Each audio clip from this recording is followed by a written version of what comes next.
Guys, welcome to my channel. আশা করি তোমরা সবাই ভালো আছো। এখানে কোনো আইডলকে ছোট করে দেখানো হচ্ছে না। ভিডিওটি শুধুমাত্র বিনোদনের জন্য। যদি আমার ভিডিওটি তোমাদের ভালো না লাগে প্লিজ স্কিপ দ্য ভিডিও। ধন্যবাদ। চলো গল্পটি শুরু করা যাক।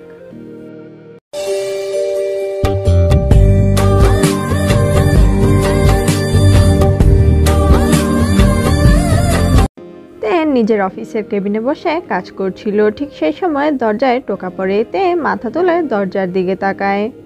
আরে ছোট আব্বু যে, তুমি এখানে কি করছো? ভেতরে আসো। তোমাকে কতবার করে বলেছি যে আমার কেবিনে ঢোকার জন্য তোমার পারমিশন নিতে হবে না।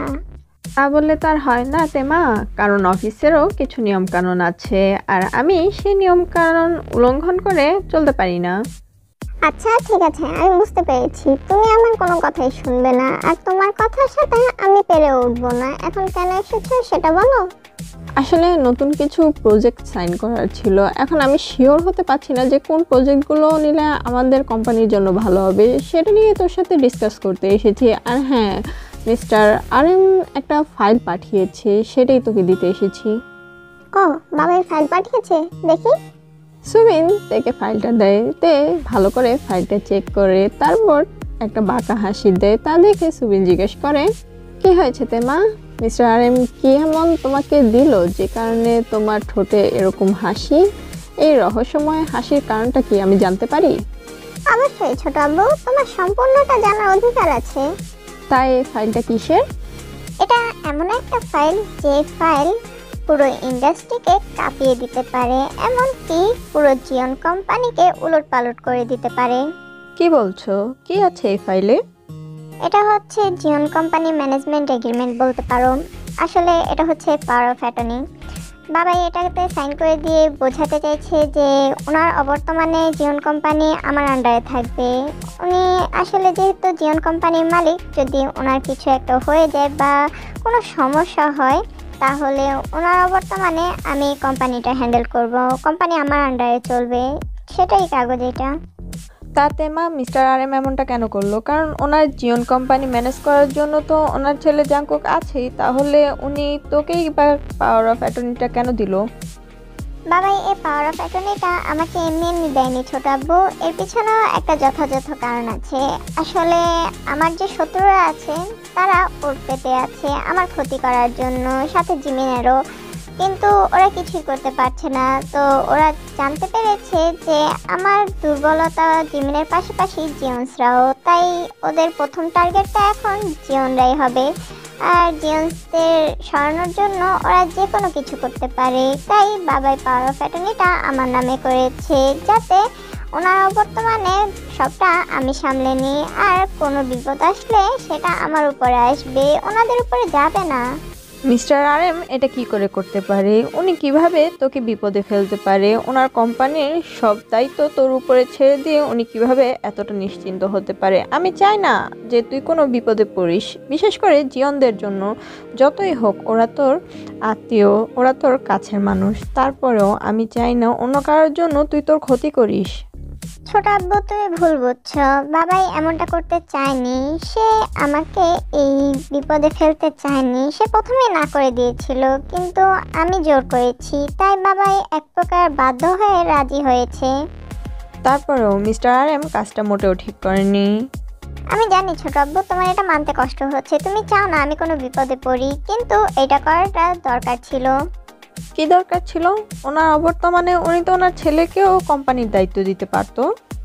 সেটা বাবাই করতে পারতো, কিন্তু আমি বাবাইকে বারণ করেছি। তুমি হয়তো জানো না ছোট আব্বু, জাংকুক কোনো সাধারণ ব্যক্তি না, ও মাফিয়া কিং, আর ওর শত্রুর অভাব নেই। তার উপরে আমার শত্রুরাও হাত ধুয়ে ওর পিছনে পড়ে গেছে আমার জন্য।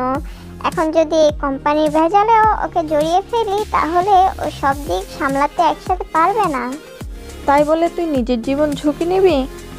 আমার জন্য তো জাংকুকের জীবনও ঝুঁকির মুখে আছে ছোট আব্বু। সেটা আমি বুঝতে পারছি, কিন্তু ও সবটা সামলে নিতে পারবে। তুই কেন ভুলে যাস? তুই একটা মেয়ে মানুষ, তুই সব সময় তো আর সবটা সামলাতে পারবি না। ছোট আব্বু, তোমার মুখে এই কথা শুনে আমার বেশ অবাক লাগছে, কারণ তুমি আমাকে স্ট্রং হতে সাহায্য করেছো, তুমি আমাকে সবটা গুছিয়ে নিতে সাহায্য করেছো, তুমি আমাকে সবটা হাতে ধরে শিখিয়েছো। আমি আজকে এই নাম অর্জন করেছি তোমার জন্য। আমি মাফিয়া কুইন হতে পেরেছি শুধুমাত্র তোমার সাপোর্টে, আর আজকে তুমি এই কথা বলছো, এটা আমার বিশ্বাস হচ্ছে না। আমি জানি আমার মুখে হয়তো এসব কথা শুনতে তোর ভালো লাগছে না, তারপরও আমার কেন জানি খুব ভয় করছে।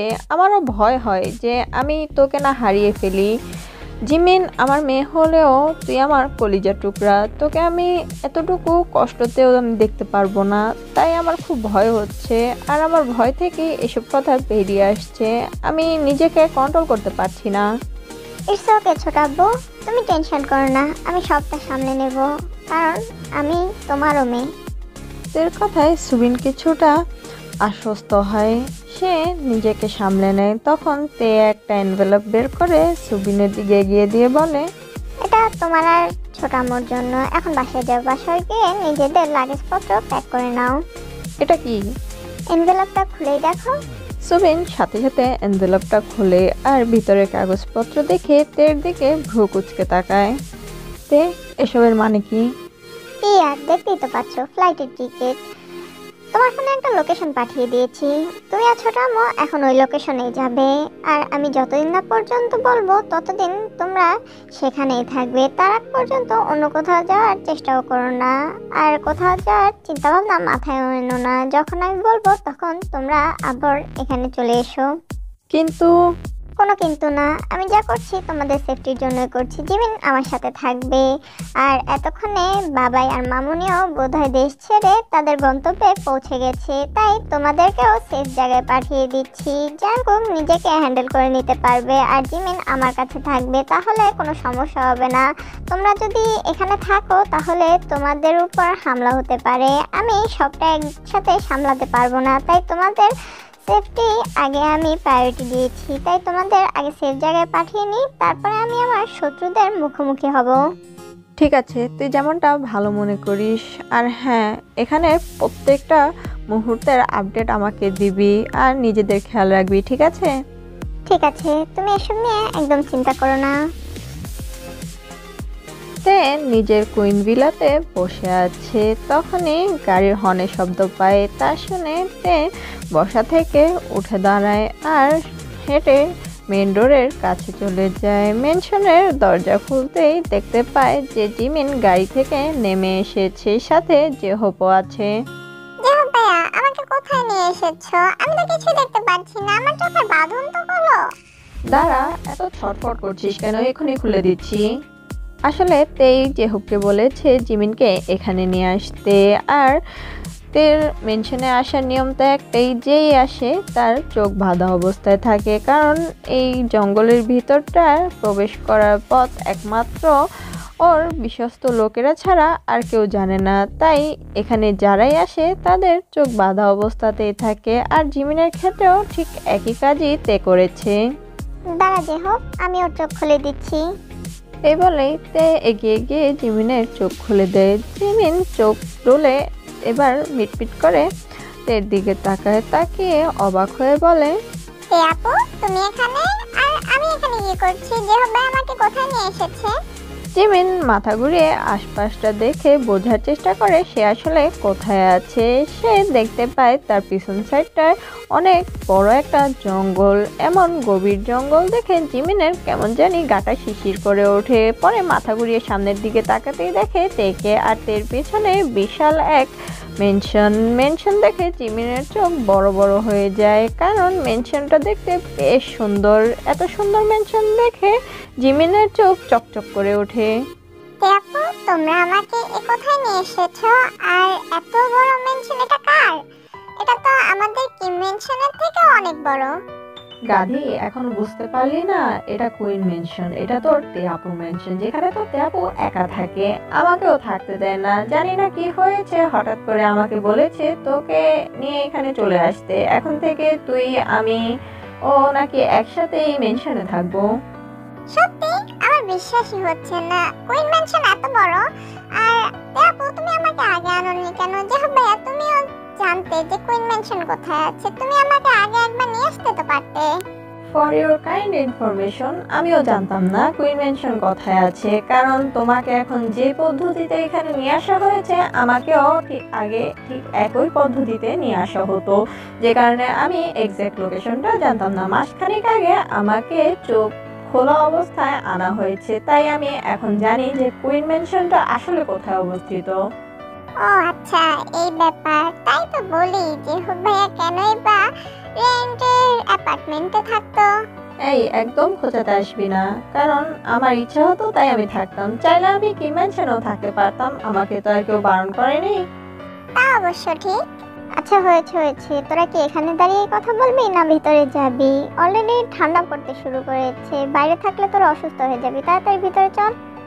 তারপর জিমিন আর যে হোপ দের পিছু পিছু মেনশনের ভিতরে যায়। গার্ডেরা ওদের লাগেজপত্র নিয়ে ভেতরে আসে আর জিমিন আর জেহবকে তাদের রুমটা দেখিয়ে দেওয়া হয়। ওরা ওদের লাগেজপত্র নিজেদের রুমে রেখে ফ্রেশ হয়ে আবার লিভিং রুমে আসে, যেখানে কিনা তে ওদের জন্য অপেক্ষা করছিল। তাতে হঠাৎ করে আমাদেরকে এখানে নিয়ে আসলি আর এখানে থাকতে বলছিস, কারণটা কি?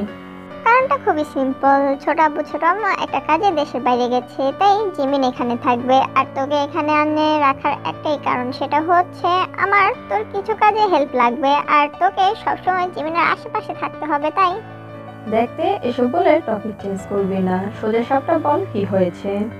তোদেরকে স্টক করা হচ্ছে। হোয়াট? কিন্তু কেন? জিমিন, তুই বোকার মতো কথা বলিস না তো। এমন তো না এটা আজকে প্রথম হচ্ছে, আর কেন হচ্ছে এটা মনে হয় তুই জানিস না। আর হ্যাঁ, ছোট আম্মু যতদিন আসছে তুই এখানেই থাকবে আমাদের সাথে। যদি কিছু লাগে উদয়কে বলবি, ও তোকে এনে দিবে। তা ঠিক আছে, কিন্তু কালকে রাতে তো আমাদের গ্র্যাজুয়েশন পার্টি আছে, প্লাস হচ্ছে নিউ ব্যাচের ফ্রেশার পার্টিও একসাথে অ্যারেঞ্জ করা হয়েছে, তো আমার তো যেতে হবে। তুমি কিন্তু এটার থেকে আমাকে বঞ্চিত করতে পারবে না তে আপু। হ্যাঁ তা আমি জানি, প্রিন্সিপালের সাথে আমার অলরেডি কথা হয়ে গেছে। আমি বুঝলাম না, প্রত্যেকবার গ্র্যাজুয়েশন পার্টি দিনের বেলা হয়, কিন্তু এবার ফ্রেশার পার্টি একসাথে যোগ করে সব স্টুডেন্টরা মিলে রাতের বেলা ফ্রেশার পার্টির আয়োজন করেছে। আমি সত্যি বাবু বুঝি না এই স্টুডেন্টদের মাথায় কখন কি চলে। তুমি এই কথা বলছো তে আপু, তুমিও কিন্তু ওই ভার্সিটির স্টুডেন্ট ছিলে। জানি জানি, আমাকে আর মনে করিয়ে দিতে হবে না। আর হ্যাঁ, তুই যেতে পারবি, ওটা নিয়ে কোনো সমস্যা নেই, কারণ যে হোক আর উদয়ও যাচ্ছে তোর সাথে। কোনো সমস্যা হলে আমাকে জানিয়ে দিস। কিন্তু তে আপু, আমি তো চেয়েছিলাম তুমিও আমার সাথে যাও। আমি ঠিক গ্যারান্টি দিতে পারছি না আমি যাব কি যাব না, তবে হ্যাঁ চেষ্টা করব তোর এই পার্টিতে যাওয়ার। Thank you thank you thank you তে আপু, তুমি না সত্যি অনেক ভালো, ইউ আর দ্য বেস্ট। এই বলেই জিমিন তেকে চাপটে জড়িয়ে ধরে, তে মৃদু হাসে। তখন সেখানে উনিয়ং উপস্থিত হয়। তে আপু এই নাও। নট অ্যাগেইন উনি। তা বললে তো হবে না, তোমাকে তো মেডিসিন নিতেই হবে, কারণ তোমার মাইগ্রেনের ব্যথাটা কিন্তু আবার বাড়ছে, আর এটা নিয়ে কোনো খামখেয়ালি করা চলবে না। তে উনিয়ং এর কথায় বাচ্চাদের মতো মুখ বেঁকায়। তা দেখে যে হোক একটু হাসে। জিমিন তো হাঁ করে তাকিয়ে আছে, কারণ উনিয়ং এর সামনে তে সম্পূর্ণ বাচ্চা হয়ে গেছে তা দেখে।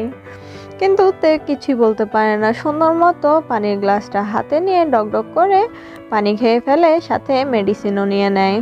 এবার শান্তি নাকি আরো কিছু বাকি আছে? না, আপাতত এতটুকুই যথেষ্ট। এই বলে উনিয়ং পানির গ্লাসটা নিয়ে সেখান থেকে চলে যায়। জিমিন হতভম্বের মধ্যে তাকিয়ে আছে। উনিয়ং এতগুলো কথা বলেছে কিন্তু তে কিছুই বলেনি, চুপচাপ সবটা শুনেছে। মনে হচ্ছে উনিয়ং ওর মা আর তে হচ্ছে উনিয়ং এর মেয়ে। জিমিনের কাছে বিষয়টা অদ্ভুত লাগে, কিন্তু জেহব জানে যে একমাত্র উনিয়ংই জোর করে তেকে দিয়ে কোনো কাজ করাতে পারে, তা না হলে তে নিজের মর্জির মালিক। এজন্য জেহব মুখ টিপে টিপে হাসছে। জেহব ভাইয়া, এটা কি হলো? তে আপু এত সহজে উনিয়ংয়ের কথা মেনে নিল? না মেনে তে কোনো উপায় আছে? উনিয়ং হচ্ছে তের আরেক মা। ও সবার কথা ফেলতে পারলেও উনিয়ং এর কথা ফেলতে পারে না। তার কারণ হচ্ছে উনিয়ং নাছর বান্দা, আঠার মতো চিপকে থাকে যতক্ষণ পর্যন্ত ওর কাজ না হাসিল হচ্ছে। মানে মানেটা তোকে বলছি, আসলে উনিয়ং হচ্ছে নাছোড়বান্দা, অতিরিক্ত জেদি। তে যতটা না জেদি, উনিয়ং তার চেয়েও বেশি জেদি। ও সব কিছু নিয়ে হেয়ালি করলেও তে মেডিসিন নিয়ে কখনো হেয়ালি করে না। আর তে মেডিসিন খেতে চায় না, তাই যতক্ষণ পর্যন্ত তে মেডিসিন না খায় উনিয়ং তের পিছু পিছু ঘোরে। আর এতে তে প্রচুর বিরক্ত হয়ে যায়, যে কারণে উনিয়ং এর কথা ও ফেলতে পারে না। উনিয়ং তারপর থেকে ওর সব কাজ এভাবে হাসিল করে নেয়।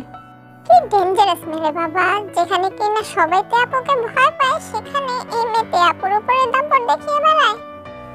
ঠিক বলেছিস, তবে আমি মনে করি এটাই ঠিক আছে। তেকেও কারো শাসনের প্রয়োজন, তা হোক না ওর থেকে ছোট এই মেয়েটাই।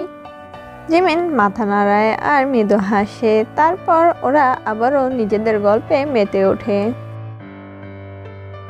এক বিশাল বহুল 5 স্টার হোটেলে পার্টির আয়োজন করা হয়।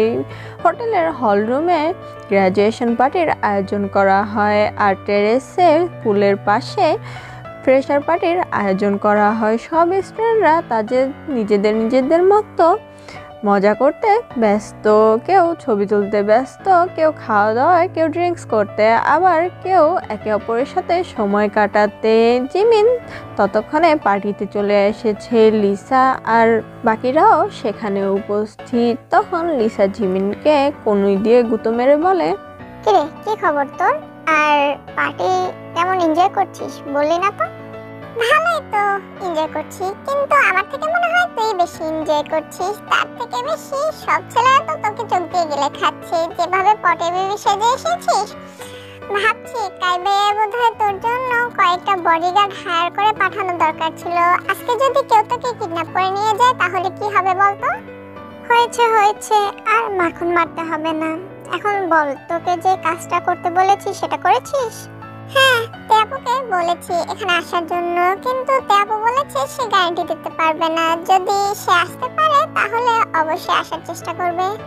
তুই একটু জোর দিতে পারলি না? আমার ভাইটা তো মনে হয় কিছুক্ষণের মধ্যে এখানে চলে আসবে। তো একলা একলা ও এসে কি করবে? ও তো আসতে চেয়েছে তেয়াপুর জন্য। আর তোকে তো আমি আগেই বলেছি আমার তেয়াপুকে বেশ ভালো লাগে, আমি ওকে আমার ভাবি বানাবো। আর তুইও তো সম্মতি দিয়েছিস, তাহলে এখন বুঝি ঠিকঠাক মতো কাজও করতে পারছিস না? লিসা, তুই যে জিমিনকে এরকম প্রেশার দিচ্ছিস, তুই পারলে গিয়ে তেয়াপুর সাথে কথা বল না। দেখ, তেয়াপুর রাগ সম্পর্কে কিছু জানিস না তো, তাই এরকম ফটর করতে পারছিস। তেয়াপুর সামনে গিয়ে এসব কথা বলতে গেলে কলিজার পানি শুকিয়ে যাবে। দেখো বোবার মুখে বুলি ফুটেছে। ঠিক সেই সময় জেহব সেখানে উপস্থিত হয় আর ওয়াইনের কাঁধে হাত রেখে বলে, কি হয়েছে? তোমরা তিনজন কি এমন ফিসফিস করছো? তেমন কিছু না জেহব ভাই, ওই জিমিনকে আর কি জিজ্ঞেস করছিলাম তেয়াপু আসবে কিনা সেটাই। আচ্ছা তুমি বলো তো, তেয়াপুকে আসবে? বলেছিল তো চেষ্টা করবে আসার জন্য। আসলে তে একটা মিটিং আটকে গেছে, ওই মিটিংটা শেষ হলে ও এখানে আসবে বলেছিল। তবে এখন শিওর হতে পারছি না ও আসবে কি আসবে না। ওই মেয়ের মতি গতি বোঝা বড় দায়। তে মিটিং রুমে তার স্টাফদের সাথে বসে কিছু একটা নিয়ে মিটিং করছিল। ঠিক সেই সময় তের ফোন বেজে ওঠে। তে ফোনটা রিসিভ করতেই ওপাশ থেকে বলে, তে আপু সর্বনাশ হয়ে গেছে, আমাদের নর্থের গোডাউনে হামলা করেছে।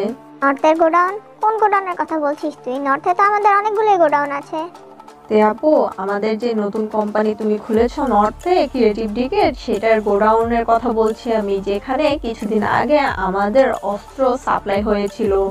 What are you kidding with me? ওইখানে যে আমাদের অস্ত্র গেছে এটা শুধু আমরা হাতে গোনা কয়জন জানি, তাহলে ওইখানে হামলা কি করে হলো? আমি ঠিক বলতে পারবো না, কিন্তু আমি একা এই দিকটা সামাল দিতে পারছি না। দয়া করে আমার কাছে কাউকে পাঠাও। আচ্ছা, আমাদের আশেপাশে গোডাউনগুলোতে যে লোকগুলো আছে ওদেরকে তোর কাছে ডেকে নে, আর আমি এদিক থেকে দেখি কিছু করতে পারি কিনা। এই বলেইতে ফোনটা কেটে দেয় আর আবারও অন্য একটা নাম্বারে ফোন করে। হ্যালো জেহব, কোথায় তুই? আমি তো হোটেলে, আমাদের গ্র্যাজুয়েশন পার্টিতে। তোকে এক্ষুনি ওখান থেকে বেরিয়ে আমাদের ক্রিয়েটিভ ডিকেট কোম্পানির গোডাউনে যেতে হবে। কিন্তু কেন, কিছু হয়েছে? আমাদের ওই গোডাউনে সেউনের লোকেরা আক্রমণ করেছে। ও এই ব্যাপার, এটাতে এত টেনশন করার কি আছে? ওই গ্রাউন্ডটা তো এমনিতেই ফাঁকা পড়ে আছে, ওইখানে তো আর তেমন কিছু নেই, তো এখানে আক্রমণ করলেই বা কি? উফ জেহব, তোকে কে বলেছে ওইখানে কিছু নেই? 2 দিন আগে আমি আমাদের অস্ত্রগুলো নিজে ওইখানে ট্রান্সফার করিয়েছি। কি? আর তুই এটা এখন আমাকে বলছিস? ধুর, আরে হুট করে ট্রান্সফারটা করা হয়েছে, তোকে বলার সময় পাইনি আমি। আমাকে বলার সময় পাসনি, অথচ তোর শত্রুদের কানে ঠিকই কথা পৌঁছে গেছে। এখন এসব বাদ দিয়ে তাড়াতাড়ি করে ওই দিকটাতে যা, এজকে একা সামাল দিতে পারছে না, তোকে ওখানে যেতে হবে। আর জিমিন? জিমিনকে নিয়ে তোর টেনশন করতে হবে না, উদন তো আছে, আর আমি এক্ষুনি ওই দিকটাতে যাচ্ছি। ঠিক আছে, তুই এই পার্টিটায়, আমি গোডাউনের দিকে এগোচ্ছি। তারপর তে ফোন কেটে সাথে সাথে কোম্পানি থেকে বেরিয়ে যায়। অন্যদিকে যে হোপও কাউকে কিছু না বলে গ্র্যাজুয়েশন পার্টি ছেড়ে বেরিয়ে গোডাউনের উদ্দেশ্যে রওনা দেয়। আজকের গল্পটা এ পর্যন্তই। আশা করি তোমাদের ভালো লেগেছে। যদি ভালো লেগে থাকে আমার ভিডিওতে লাইক কমেন্ট শেয়ার করতে ভুলো না। আর পরবর্তী আপডেট পেতে আমার চ্যানেলটিকে সাবস্ক্রাইব করে রেখো। ধন্যবাদ। আইনি।